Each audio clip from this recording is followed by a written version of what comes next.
Tonight we're going to continue our look at the book of Timothy, 1 Timothy chapter 5, and hopefully we'll finish this chapter tonight. But we started out last week looking at what it meant to restore leadership to a biblical principles. And this is part 2 of that message, because the church had many problems. It needed correcting, and it needed to get back to biblical principles. And we saw last week that Paul gave the instructions to Timothy that the church should look after and protect and appreciate those pastors or elders who really studied the word and presented it as a way of life. And when accusations were made against them by one person, to ignore them. However, he then makes the option that if 2, 3, 4, 5 witnesses come, then that man must be examined. And if he's found to be guilty as charged, then he is to be publicly exposed and basically removed from the ministry. That, in a nutshell, was what Paul was talking about, giving the instructions here. And he continues on in verse 21, this principle of resolve. He says, "Before God and Christ Jesus and the elect angels, I solemnly charge you to carry out these commands without prejudice or favoritism of any kind." Now, he's given comprehensive instructions to the church how they're to go about restoring a biblical model of leadership within the church at Ephesus. And when you think about it, it's no easy task that he was asking of young Timothy. I've got to say, it seems to be a common sense approach based on solid biblical principles. And these principles would honour God and honour the church and those who were leading it as well. Now, it's interesting. Paul had mentored Timothy. So, as his mentor, he understood and he knew Timothy very, very well. And Timothy was the young man who was given the task of bringing about change in the church at Ephesus. And when you think about it, it's not easy to ask a young man to come in with a new broom and sweep it clean of all the stuff that had accumulated in the past. But this was something he was asked to do. Get rid of those elders who were teaching false principles from the word, not using the word, and remove their presence from the church. Now, these were older elders. They'd been there for a while, and this was not an easy task for Timothy to do. And Paul understood Timothy might be tempted. Well, Paul, do I really want to do this? It's just easier for me to sit back and maybe do nothing about the situation. Because after all, he's no Paul at all. In fact, he was shy, he was timid. He had to deal with those men who were older, possibly wiser than he was in the church. And so there's that sense of feeling of intimidation with what he was told to do, to go and remove them. And I would say that even seasoned pastors would have a problem dealing with a situation that Paul has said, to remove these elders who are in positions of power and authority in the church over a period of time, for them to go in and to remove them from those positions. So it's no easy task to ask Timothy to do it. Now, what Paul says here doesn't give Timothy any chance to misunderstand what he's saying when it comes to what he must do. He lays it on pretty heavy. If you like, I know this is hard, Timothy, but I charge you, I command you, get the job done. Wow. And then just to add to it, just no pressure, but I call upon God, I call upon Jesus Christ, I call upon the holy angels, who, by the way, are instruments of judgment, themselves to witness this charge that I'm giving you, that you do everything I've commanded you to do. So no pressure. Wow. That's quite a burden to carry. What was Paul's reasoning? Well, I think it would give Timothy an incentive to do it. Because he's saying, in effect, Timothy, God is watching you, Jesus Christ is watching you, the holy angels are watching you to see whether you'll be obedient and do what I tell you. And we might say, well, that's a bit rich for Paul to be laying all this on Timothy and putting all this pressure and then invoking these witnesses to observe what he's been told to do. It's a hard enough job already, but to add these people as well. Why is it a big deal? And this is what it comes down to as far as the church is concerned. It's a matter of the purity and the testimony of the church. That's why it's a big issue. All of the above witnesses, God, Jesus Christ, and the elect angels, are all concerned about the purity of the church. And they're waiting to see, well, what are you going to do, Timothy? Are you going to let it slide? Or are you going to do something about it? It's like what I call, if I was in Timothy's position, I felt like I'd just been thrown under a bus in what I had to do. But he's saying to Timothy, you decide which side of the fence you're going to sit on when it comes to dealing with these leaders. You can't remain neutral. You can't sit on the fence. You can't do nothing about the situation because the stakes are too high.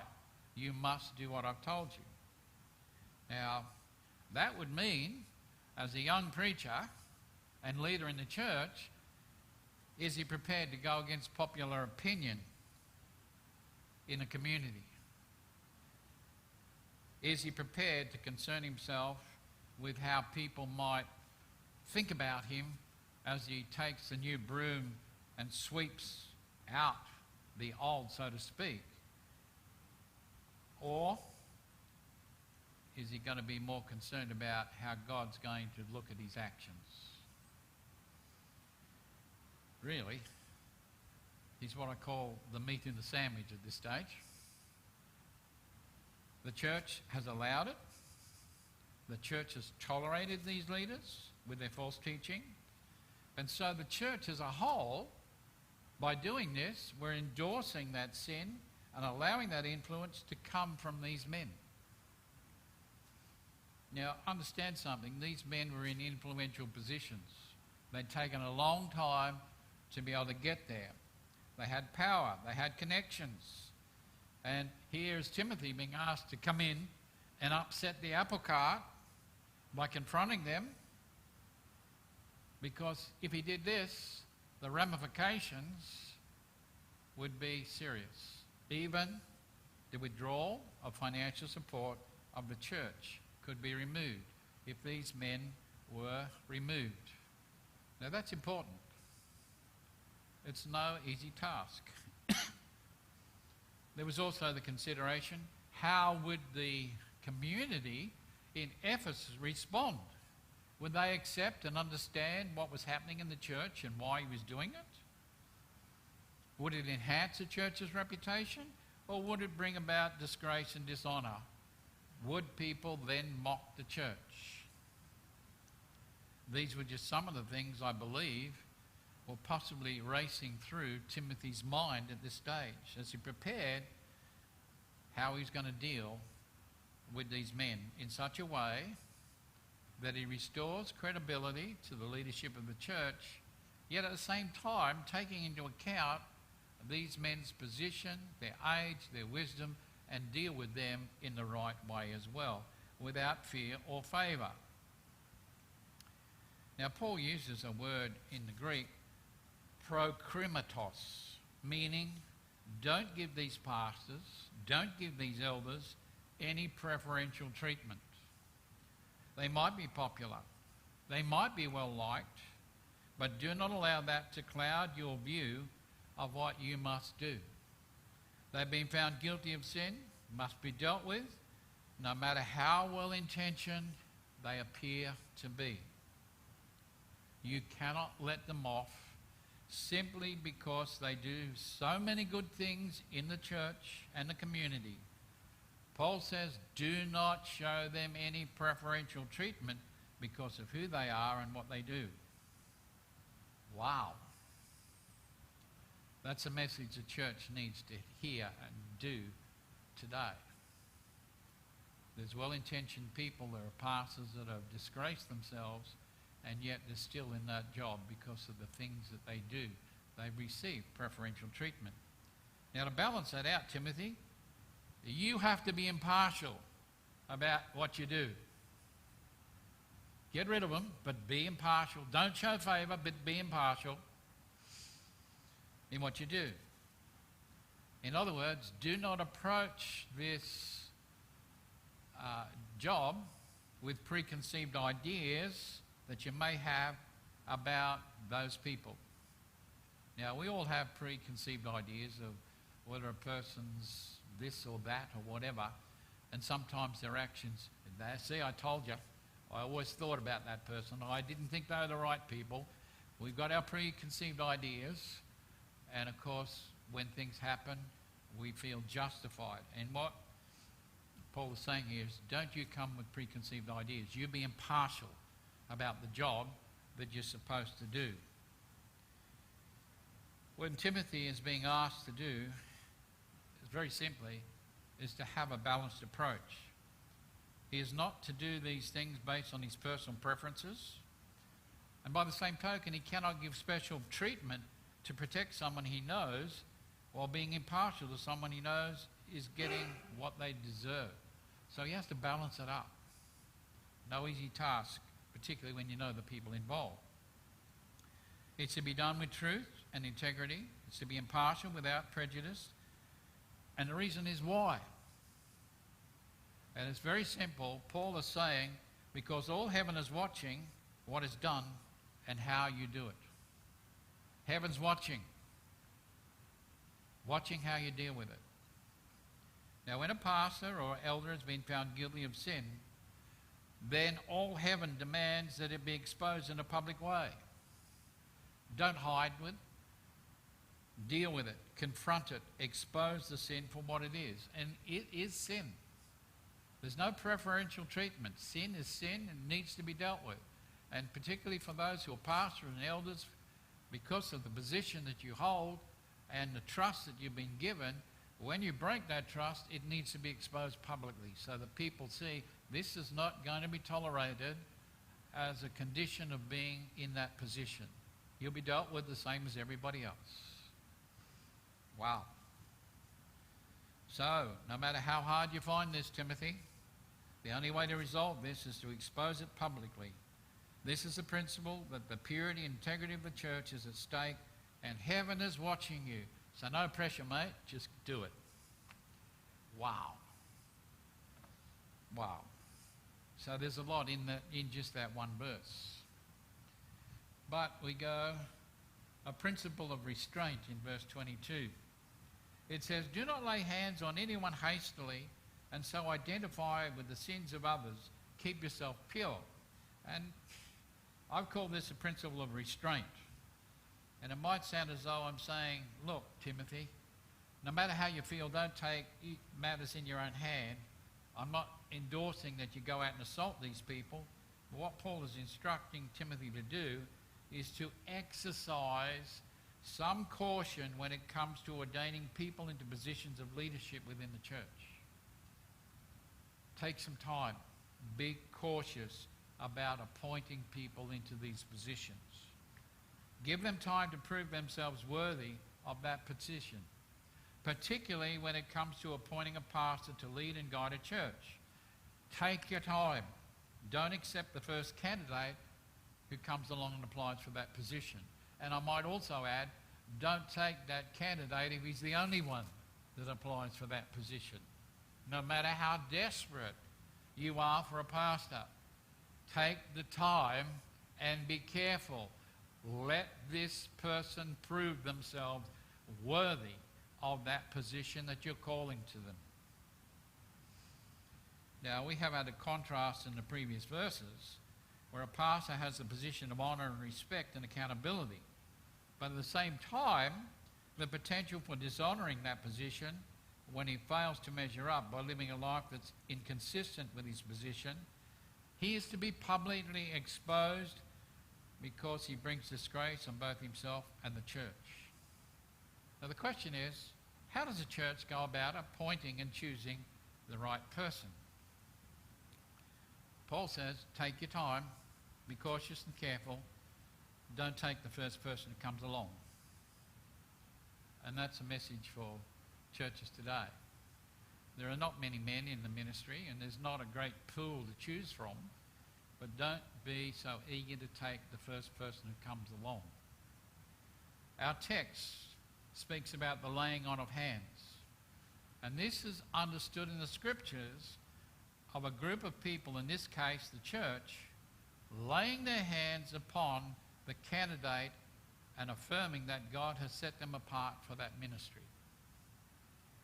It's recognizing the fact this person does indeed belong to the Lord, is blessed by God, is recognized by the church as being fit to serve as their pastor. That's what it's talking about.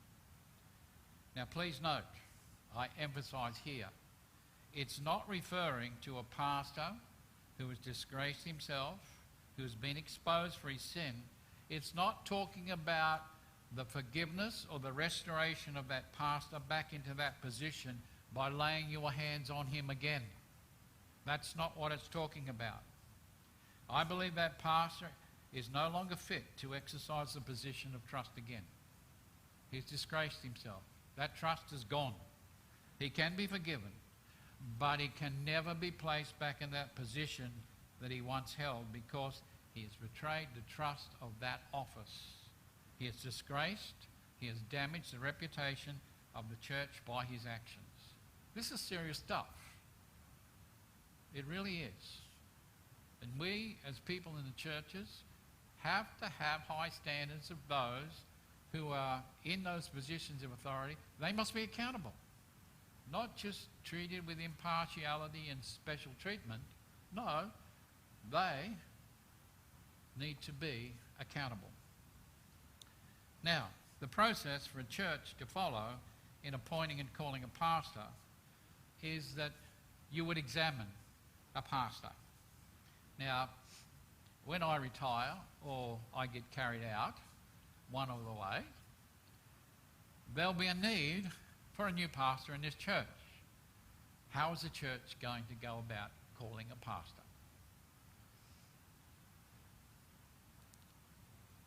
It's interesting because a lot of churches don't do this anymore. But what you would do, you would call a person that you had prayed about, that you thought was suitable as a candidate. You would extend an invitation to that person. And you would examine that pastor. You would examine his life, his character, his beliefs. And usually this is done by getting a group of like-minded pastors who would then examine the candidate and then make recommendations to that church. In other words, you would get a group of pastors who you trust, and you would examine this man and his life, and you would accept the recommendations of those men. Now, often churches, when seeking a pastor, would write letters of invitation to candidates who would come and meet with the church. And they would be put in different situations to see how they interacted with the church, with youth, with women, with all sorts of things. They would be seen under various situations. And even at different times, men who were in the church would actually go down to that pastor's church, not announce who they were, and they would observe his interaction with the church he's at, hear the testimonies of the people who know him well to see what he's really like. They would get a big picture. Now, you might say, well, Pastor, that's a bit of an overkill. You either like the person or you don't. You believe he is what he says, or you don't bother with all this extra stuff. We do bother with this extra stuff because it's important the church takes its time to examine any men who would pastor a church. And the reason I say that, because if you get it wrong, if you don't take the time to examine him, and you go ahead and ordain him, and then find out he's not what he says he is, he's not qualified, he has sinned, then Paul says, you're a partner in that sin with him. Ouch. Whoa, I've never heard that. Well, this is what Paul's saying here. You say, well, why should I be held as a partner in his sin? I haven't done what he's done. But Paul says, look, mate, you are culpable. You are responsible. You're held accountable. And the reason you're held accountable is you haven't taken the time to do your job properly. You haven't examined this man's credibility, his character, or his credentials. You wanted a pastor, and you didn't give due diligence. And so, you know what? You're as guilty as he is for the mess you've created in putting him in the church in the first place. Wow. That should get us to sit up and take notice. Because if you've done all you can, and you properly examine the candidates, if you have the recommendations of like-minded churches, then Paul's saying you're not responsible for his appointment because you've given due diligence in caring in appointing him at that time. And later, if he commits a sin, you're not a party to his sin by appointing him.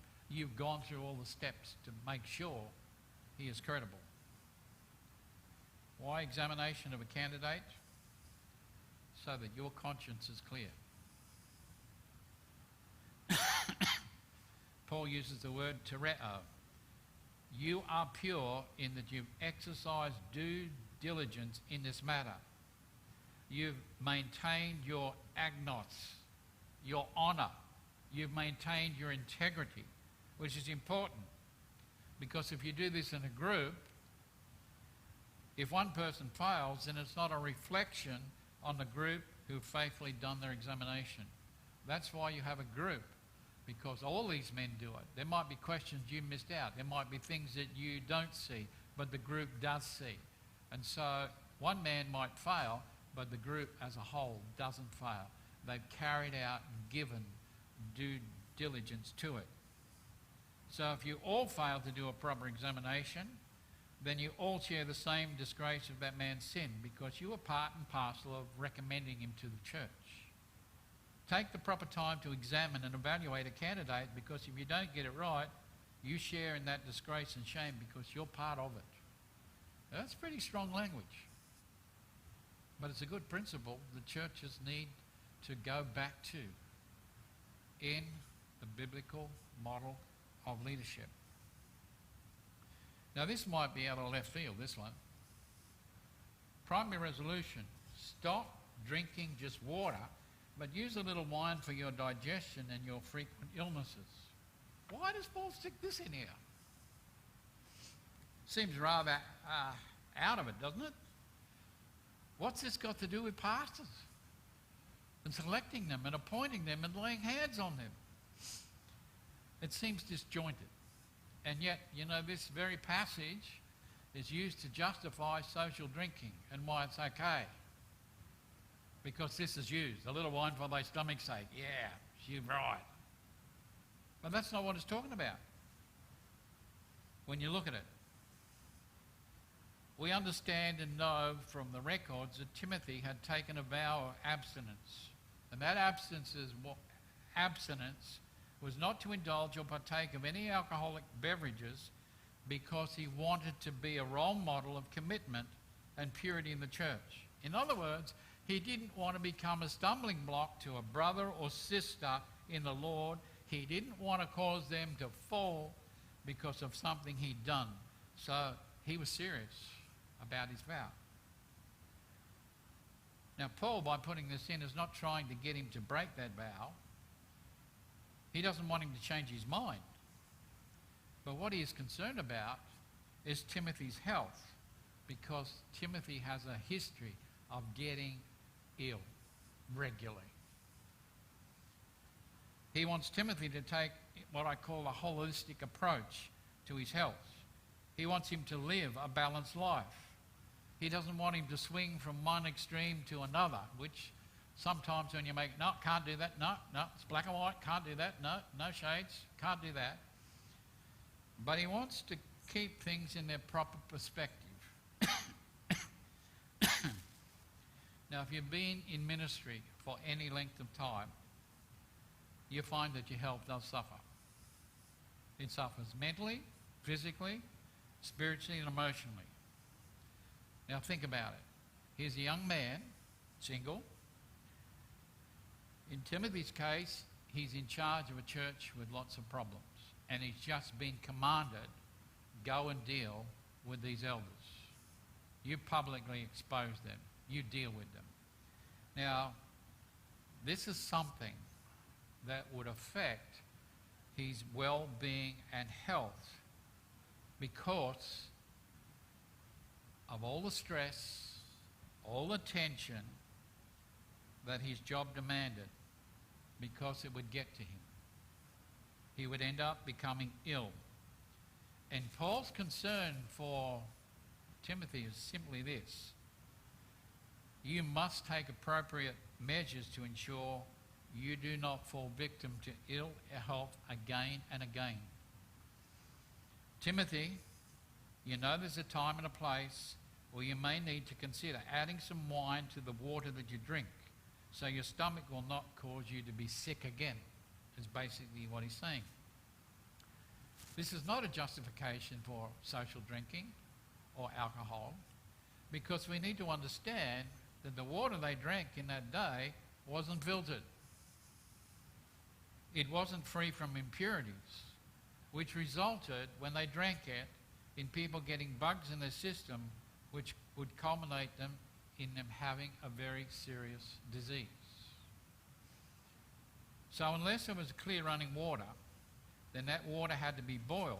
Otherwise, it carried disease within it. And Paul is saying to Timothy, I'm not asking you to become a drinker of wine. I'm saying there are times and occasions when you should use your head, take some wine for your stomach so you don't give those little bugs in your system a chance to make you sick when you need to be at full health.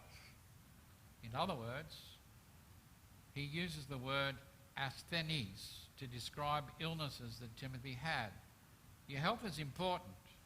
The task you face is difficult, but you need to consider taking some wine for medicinal purposes only, so you can keep doing the job effectively without getting ill again and again and again.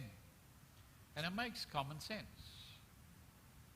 If you don't want to get sick, then instead of just drinking water from who knows where and who knows what, take some wine to prevent yourself getting crook. That's the message. It's not advocating drinking. It's advocating putting something in the water that will kill the bugs or settle down your stomach, because you produce a lot of acid with tension and pressures and everything else. You get the wrong water with no medication in it, and you can be a very, very sick person. Now he reveals the process in verse 24. The sins of some people are obvious, going before them into judgment, but for others they show up later. Now he switches his attention back to the process of electing pastors and elders. He's emphasizing that careful consideration be put into examining the credentials and character of anyone who aspires to the position of pastor or elder. Paul is saying to Timothy, look, don't sweat the process. Don't make it harder than what it really is. It isn't as tough as what you think it is when you examine a suitable candidate. Because when a church uses the proper process to evaluate a person's suitability, it will become obvious under the examination and assessment process whether this person fits the bill or not. And the reason being, if you investigate a candidate and you talk to people and you look at the places where they've been, people talk. It happens even here in Darwin. People talk about their ministers. They share what they think about their ministers and their ministers' actions. And unbeknownst to many people, others talk about that same pastor, and it actually gets back to that pastor about what people think. So you need to be very careful about what you say about pastors, because people talk and they pass on information about other people and what they've said about this particular pastor. So if a pastor falls short, people will know about it. People will talk about it, and it will reveal itself. So don't sweat it, Timothy. If this person's not right, then under investigation, it's going to come out. This person is not right. People can't hide themselves. Now, you know, they can't hide their faults because everything's well known. Everything's scrutinised today. People still do this today. Or you only have to look on social media platforms and you get an idea of what people are saying and thinking about other people. No different to pastors. People will tell you what they want you to know to point everyone who is examining the candidate. You know, when you're examining somebody and you've got a group of 6 or 7 or 8 men all examining it, they will all come to the same conclusion as you do under examination. They'll all reach that same conclusion. It won't be just up to you, Timothy. For other candidates undergoing this examination and scrutiny, it may take a little bit more investigation, might take a little bit more scrutiny before it reveals whether that person is a liability or potentially should fulfill that position. Timothy, don't fret yourself about the process. It will reveal problem areas that will be identified and disqualify that person. And the process, as it continues with careful investigation, will bring out the sins or behaviours or theology that has been hidden away. It will reveal that person's true character. Now, I understood and know this very well. It's not a nice process, but it's similar. When we finished our training, after 3 years of training, every student who was going to graduate had to go before a group of like-minded pastors. And those like-minded pastors, well, I can say, I didn't appreciate them very much at all, because their recommendations to your lecturer determined whether you passed or failed. And what these ministers did was to examine you as a person. They examined your theology. They used you as a sounding board to see what you were thinking in these areas. They examined your character. They would then say, thank you very much for your time today. And it was 30 minutes of intense pressure that each candidate, each one of us, had to go through. And we were told to wait outside. Now, we were never given the results. The only time we got the results was when we came out. It would have been 2 days later. You passed. You failed.